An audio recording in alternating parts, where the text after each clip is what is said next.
Back at Fenway Fest 2025, the new version of the winter gathering of the Boston Red Sox. Always kind of cool where you're bringing together the players really for the first time. This is the group that's going to be together in just a few weeks down in Fort Myers. Tom Caron back with you. Lou Merloni here with us, and the manager of the Boston Red Sox, Alex Cora, here as well. AC, we've talked about this over the years at Foxwoods and then at Springfield. It is kind of cool for you, isn't it, to get these guys together and start to get a feel for what this group is going to be like? It's always cool come from Caguas at 85 degrees and they're here at 20. You know, I always like that part. Welcome home. Yeah. But, yes, it's always good. It's interesting because this offseason has been a little bit different than the last few. I was telling a guy that we're trying to recruit, whatever, that since I hop in the plane in San Juan all the way to the restaurant when I got here with Ramon and whatever, it's like the Red Sox talk and we want these guys, right? And it's different. It feels different, and there's no negativity, I think, at least from my end. I'm not getting that, and I think people are excited about the team. I mentioned to Rochi yesterday, I said, the difference this year is we're not hoping to be a good team. I think we have a good team right now. And everybody knows it. Now, what are we going to do to take it to the next level? Yeah, so the good part, too, the rotation, to me. What you've added on top, Crochet and Buehler on top of the guys you already have, and there's a lot of depth. But it seems like, to me, we were talking about it before, Crochet, foundation years have already been had. Right? How can Crawford, you're not worried about inning totals like last year. Crochet's already had that too last year as well. And Buehler coming off Tommy John. Is that a nice feeling knowing that, the whole talk of Crawford and how hitting inning totals, you'll always protect him, but you can just let these guys go. Yeah. I like the fact that people are talking about six-man rotation. Imagine that 2 years ago. Yeah. We were bullpen games and it wasn't deep enough. And if you look at our seasons, the last three, we were in the hunt, right, in July 31st. We were right there, but we ran out of bullets, and it feels now that that's not going to be the case. Injuries happens, guys are going to slump. We're going to have to skip a few guys here and there, but I do believe that we are as deep as I'm not talking about talent-wise, 18, right? When Hector and BJ were part of it, they were good pitchers, right? And you trusted them early in the season that, you're going to go. Palmer was going to come in. Eduardo was going to come in. But you felt like you had 7 or 8 guys that were capable of going out there and give you 6 innings. And I feel that way this year. Lou won the over-under on when you'd bring up Hector and Brian Johnson. I always said, in 2018, you bring up Brian Johnson, Hector Velasquez, you light up. And you've got a lot of those guys, whether it's Cooper or Fitz or Priest or whoever it may be. And that's what you're talking about. That's the most important thing. When something happens, we're not going to try to, okay, it's going to be a bullpen day. Of course, the first things first, you have to have a flexible roster, right, that you can actually, send somebody down, bring them up, and you can keep doing all that stuff, right? But it feels comfortable now that, Coop last year, go ahead, go 5, go 6, Fitz last year, he pitched well. So we're in a good spot. We're in a much better spot now. You mentioned 6-man rotation, AC, and that's going to be something that's available to you now because you'll have that depth. Is it something that if you decided to go that way, you'd have a 6-man rotation as kind of the default thing, or is it something you just deploy once in a while when somebody needs a blow or when somebody's gone short in a certain game? We'll talk about it. We actually have meetings tomorrow with the coaching staff and the training staff and the front office. One thing for sure, the schedule this year is different. Early on, there's a lot of games, and then in June and July, Thursday we can hang out. Yeah. Let's hang out. A lot of Thursday golf. The Coras are actually planning on this one. And you know how I don't, let's not be polite, whatever. The Sox are in Milwaukee, I'm thinking. And then Thursday, Shakira is going to be here in Fenway. I'm flying here to see Shakira. Before going back on the road. Oh, yeah, and then we go on the road. Yeah. The schedule is amazing. No, but all kidding aside, early on, we might need to do the 6-man rotation, but then June and July, we'll see where we at, and we can use Thursday as a, to skip a guy or reset the rotation. I think that's a luxury for us, if you can get enough off days and you can skip guys and make it work, August and September should be fun.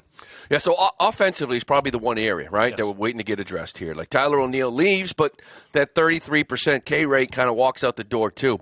But it doesn't mean it's fixed, right? Because I look at that lineup now, who you have, there's still a lot of swing and miss. And I think that's probably the one area we'd like to fix. How do you fix that? And obviously there could still be some moves as well.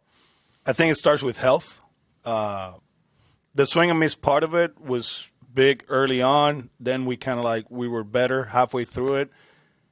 The guys that were striking out early in the season, they struck out the whole season. Rafi started striking out. Yeah. And the shoulder situation put him in a bad spot. And if you look at Rafi since, Colorado, I think it was, he swung and missed in the zone a lot, and there was huge spots for Rafi throughout the season, especially late, and he wasn't able to catch up with fastballs, We always talk about the fastball up. We always talk about Houston, whatever.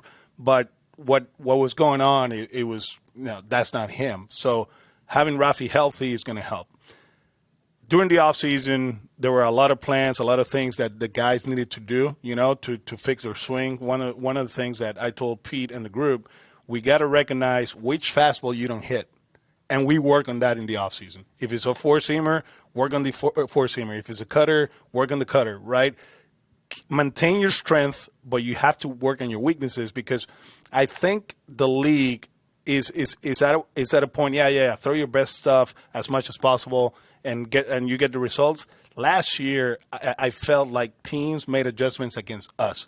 Like we faced the Padres, and they just played, say, Atlanta. And against Atlanta, they threw a lot of sweepers, a lot of soft stuffs, and all of a sudden against us, they just rely on the fastball because they recognize that. It wasn't like, okay, the Red Sox are throwing sweepers, that's what they're going to do, right? No, the league adjusted to us. It took us a while to do the same thing. So in the offseason, there was some work done, and hopefully we can actually make more contact. We sat in Springfield last year, and everybody's talking about Jordan Montgomery, Blake Snell, right? They were still out there. There were guys out there. And you had a lot of teams looking and a lot of fan bases thinking, all right, this team could change if this happens. Same thing's kind of happening this year, but it's more about offense, right? And Bregman is the name, right? Teoscar Hernandez came off the board, but Bregman's a name that everybody's talking about, not just here. They're talking about him in Detroit. They're talking about him in other places as well, but they're talking about him here because he would fit. You've got a history with the guy. What would he do? And I know we're not going to talk about a guy who doesn't have a spot on this team right now, but we all know the guy. We know he's got the winning pedigree. What would an Alex Bregman do for this team? Well, I can not go into specifics of the free agent, but I think it's a pull hitter that puts the ball in play, and he's a good defender. The intangibles are the intangibles. We all know that. The kid, he's a winner since LSU all the way to the Astros. Obviously we did what we did in 2017. And if you think about it, he put that in the past, right? Like he kind of took that team on his back. This is what we're going to do. We're going to put 2017 on the past, and we're going to be a good team. And, he's been amazing. He's been amazing. By the way, great job by our editors. Just one left field home run after another. Just imagine full side home runs here. Where would he play? If you or a guy like that, there's a lot of talk about third base. Is Rafael Devers your third baseman? Rafi Devers is our third baseman. Alex was a Gold Glover at third base, and we all know that. But in 2017, I had a conversation with him, and he needed to play third because he was Correa and Altuve. I always envisioned Alex as a Gold Glover second baseman. His size, the way he moves. It felt kind of like you will be a second baseman, but he has played third base at a high level, so. We'll see where he ends up, and we'll see where he ends up playing. Speaking of intangibles, okay, I feel like around the game, guys come up to the big leagues probably less prepared when it comes to the fundamentals of the game, approaches, hitters. A guy like Bregman, like what JD did for you in 2018 around the cage with some of these young hitters talking hitting, veteran leadership, having somebody around the cage with you got so many young talented players. How important is it? Especially more so in today's game, to have veterans, whether it's in your lineup, in your rotation, in that bullpen, to talk the game? I think overall it is needed, and for the reasons you just mentioned. Sometimes we rely too much on the coaching staff, and I still believe there's a line that it needs to separate the players and the coaches. My job is to prepare every single day to try to win a game, as far as matchups and all that stuff. It's hard for me to be in my office in the cage. It's hard for Pete to be with 13 guys at the same time. I think those conversations are huge. The other day I saw a picture on Lindor's Instagram account, and it was JD, Alonso, and Lindor sitting down looking at an iPad. And I'm like, that's what it's all about, right? Those conversations. JT did it a few years ago. Schwarber did it, right? When he came in at the end of 21. He didn't change the offense, but he changed the culture around the cage. I mean, I still remember the first meeting we had. We were in Tampa when he got traded. He got there the second day, and we were facing the lefty, Yarbrough, right? And Yarbrough at Tampa, he was always good against us, right? And we're going over the scouting report, the cutter and this and that and the angle. He's sitting there, with his underwear, the USA underwear, whatever, a cup of coffee, and everybody's going back and forth. JD's talking about the release, whatever.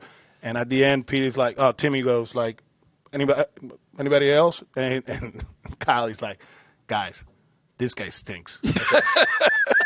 Let's go get him. Yeah. And it was like, okay, because there was a transition, right? Like we needed JD Martinez in 18 to lead the group, but at one point it was getting too much, like too analytically. Right. Scientific. Very scientific. So we needed kind of even it out, and it was amazing. Well, it means amazing. More coming from your peers, to your point. 100%. I remember I played for Eric Wedge, and he was like, I need you. Because at that time, I was towards the end of my career, but he's like, I need you because the coaches can only say so much when it comes to another player. I went there the next year after you. Yeah. Yeah. So, but you played. So you replaced him. So you replaced me. Yeah. But you were a better player. Smart move. No, you were actually. Look at your numbers. You have a better big league career than me. That's right. But that brings up an interesting point. Like you worry sometimes the way this game has gone that middle class of players being squeezed out. Right. You got superstars making a lot of money.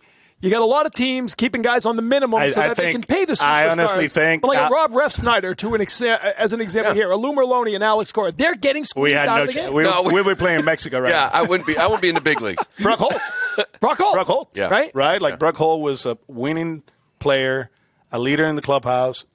I mean, solid player. I mean, good defender, good offensive player, good base runner, out of the game. I mean, That's where we at right now. No doubt about that. We talked about this in the prior segment.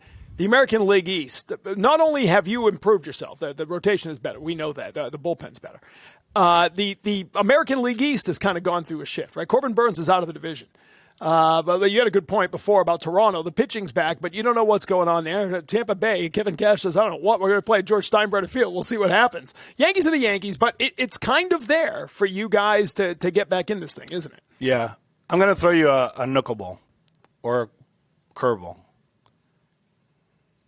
The Tampa thing, playing in that stadium, is going to change the complexion of the division. There's going to be rain delays. There's going to be humidity. It's not the Tropicana feel. Yeah. You're going to play every day. There's no rain delays. That's going to affect not only them, but all the teams that are going to play there. But they're going to deal with it all season. And left field in Baltimore. Right. Yeah. Those two things. I've been thinking about that the last 20 days. They did that for Tyler O'Neill. How we going to – I mean, like, we used to – we love going down there. Of course, So what's going to happen now? Right. They got a bunch of lefties that hit the ballpark. T.O. is there now and Gary, whatever. So it's a different environment. Toronto, I still believe they're going to pitch. They're going to be okay. The Yankees, like you said, they're the Yankees. There's a few things offensively that probably they won't do like last year. They're a little bit more athletic. We're better. We are better. So last year, I remember, in Springfield, I was loud. World Series, we're going to do it. We're going to do it. We're going to do it. I needed that for the group that we had last year. This year, we have a good team. Now it's about work. What we're going to do to take it to the next level, and hopefully we can. We got to get back to play October baseball. That's the bottom line. Yeah. One thing I want to ask you, the young kids in this organization, we know like now it's a big three, right? Because one of the big fours went out for Garrett Crochet. Somebody asked me about the big three yesterday. I was like, the Celtics? Yeah, Bird, Parrish, and McHale. I forgot. I've been hearing about the big four the whole time. I was like, oh my bad. Yeah. Let's shift it. You know how it is, right? You walk into spring training. We're sitting here the second, third week of March. One of them is going to be hitting 380. Yeah. One of them. Yeah. Right? So how do you – I always say, like, who are they doing it off of? Are they hitting AAA arms? Yeah. Guys they faced all year, or are they doing it off Corbin Burns, right? How do you sort of temper that? Do they have real chances? Obviously, you still got maybe additions for this offense, but how will you approach spring training with some of these kids? Well, they're special. They're good players. The one thing, and hopefully we get the message this week, like whenever they get here, I don't want people to think that they're going to carry this team. Like we lived through it with Jacoby, with Dustin, with Jaron, with Casas, with Mookie, with Sander. They were part of the equation. Petey wasn't here in 07 to be the guy, right? He was just here to be the second baseman. You're hitting ninth, whatever. Don't tell him that. Oh, well, yeah. The last 3 weeks have been crazy. Yeah.